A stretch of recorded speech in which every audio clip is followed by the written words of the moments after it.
Everyone panic! How you get so big into food of this kind? Alright, I get it.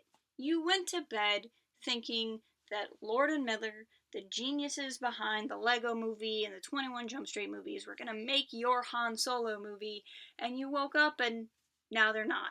And the only rational thing to do is panic, right? I'm gonna be upfront here. Losing a director, or in this case a pair of directors, in a movie mid-production is not usually a good sign, nor is it usually a good thing. It's not as uncommon as you might think, but it doesn't really bode well, and I understand that. But I feel like all of these new Star Wars films have kind of had a long history of we need to panic about things, and then they ended up being fine. I mean, let's rewind back to when The Force Awakens was announced, and Michael Arndt was writing the screenplay until Michael Arndt wasn't writing the screenplay, and suddenly J.J. Abrams and Larry Kasdan came in and started writing the script. Everyone just lost it because it meant the movie was doomed to fail. Never mind that J.J. Abrams, who is from the school of Lucas and Spielberg, who was also directing the film, was going to be one of the writers, and Lawrence Kasdan, who, I mean, the man wrote Empire Strikes Back, okay? He has a pedigree. Never mind that they were now writing the script. This just meant that production was in turmoil and the film was going to suck. You're watching me on the internet, so I know what you're going to say next. But The Force Awakens did suck. Okay, I'm only going to say one thing to the ridiculous argument that The Force Awakens did suck, and it's this. This is the total box office to date for The Force Awakens. I'm just going to leave this number up here for a little while because it's so long it might take you a little while to read. And I understand that money is not always the best indicator of how good a film was, but just that number is to keep it in mind when you think you're in the majority of thinking that the movie sucked. Next, Rogue One. Rogue One had reshoots. Oh my gosh, every movie in Hollywood has reshoots and plans reshoots before they even begin production to begin with. But because Rogue One has reshoots, clearly the movie is going to be a disaster. Oh wait, never mind, it's the one that all the fans like better than The Force Awakens, so I guess that was reason to panic too, huh? And then just recently, there was some, tweet or interview of something where Mark Hamill was like, I read the script for episode 8 and I just wasn't sure I was feeling it, bro. I mean, I'm paraphrasing. And then everyone was like, Mark Hamill must hate episode 8. It's gonna be terrible. We all need to panic again. And Rian Johnson even was like, I mean, imagine how I felt when I heard him say it.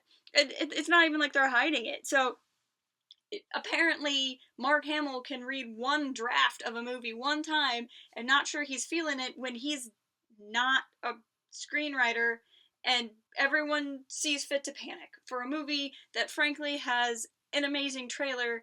Episode 8 is really the case in point, right? It looks darker, it looks weirder, it looks stranger, it's ending the Jedi is about as controversial thing as you can do in a Star Wars film.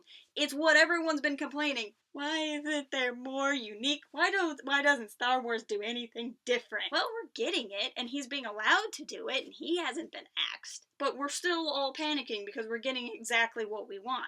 If episode 8's script didn't challenge Mark Hamill, then it was probably going to be the status quo. So, episode 8 is proof that they're not just pumping these things out like a Jango Fett clone. So then we get to the Han Solo movie. Admittedly, losing your director in production is a little bit more intense than changing screenwriters in pre-production. I mean, they have stuff committed to film. I don't think they're shooting on film. They have stuff on a hard drive somewhere that they're not going to redo. I'm not trying to say that that's not a big deal, and I'm not trying to say that there haven't been problems on set, and I'm not trying to say that everything about the film is going to be hunky-dory, but, I mean, maybe the movie will end up being terrible. I don't know. I haven't seen it. I just know that I have watched 2 films that I enjoyed a lot, and I'm gonna wait till I actually hate the Han Solo movie before I hate the Han Solo movie. If you want the Han Solo movie to be good, now is the time to embrace it. Now is the time to encourage Lucasfilm, not turn on them. If you want to hate the Han Solo movie, you're already going to have a reason to hate it, and you're going to find your reason anyway, so I don't really care if you pick this as your reason to hate it. If you want to hate it, go for it.